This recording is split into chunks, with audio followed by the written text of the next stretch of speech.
किसी गांव में एक नन्ही सी चिड़िया रहती थी जिसका नाम चनबीली था। चनबीली एक मेहनती और खुददार चिड़िया थी जो हर रोज खाने की तलाश में निकलती और अपने लिए कुछ न कुछ जमा कर लेती।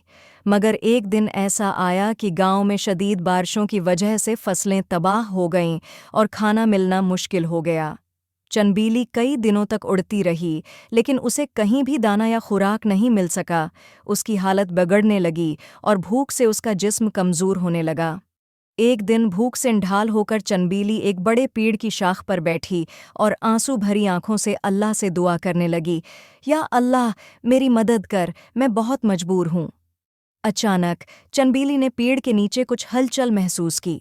उसने नीचे झांक कर देखा तो एक किसान अपने बीलों के साथ हल चला रहा था। चनबीली ने सोचा कि किसान के पास जाकर मदद मांगे, लेकिन फिर उसके दिल में ख्याल आया कि वो कैसे किसी से मदद मांग सकती है।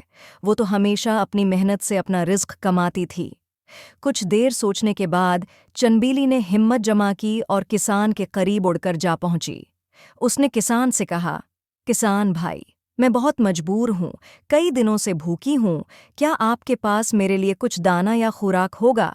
किसान ने चनबीली की हालत देखकर अफसोस किया और कहा, मेरे पास तो अभी कुछ नहीं है, लेकिन अगर तुम मेरी मदद करोगी तो मैं तुम्हें कुछ दाने जरूर दे सकता हूँ। चनबीली ने फौरन मदद करने का वादा किया। किसान ने उसे हल चलाने में मदद करने के लिए कहा ताकि जमीन नरम हो जाए और फसल उगाने के लिए तैयार हो सके। चनबीली ने अपनी तमाम ताकत लगाकर किसान की मदद की। जब काम खत्म हुआ तो किसान ने अपनी जेब से कुछ दाने निकालकर चनबीली को दे दिए। चनबीली ने खुशी से दाने लिए और किसान का शुक्रिया अदा किया। उसने सोचा कि मदद मांगने में कोई हरज नहीं, बशर्ते कि आप खुद भी मेहनत करने के लिए तैयार हों।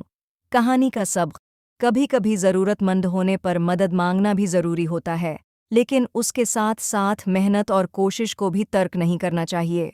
खुददारी और मेहनत के साथ मदद तलब करना कभी गलत नहीं होता, बल्कि ये आपको मजबूत और कामयाब बनाता है।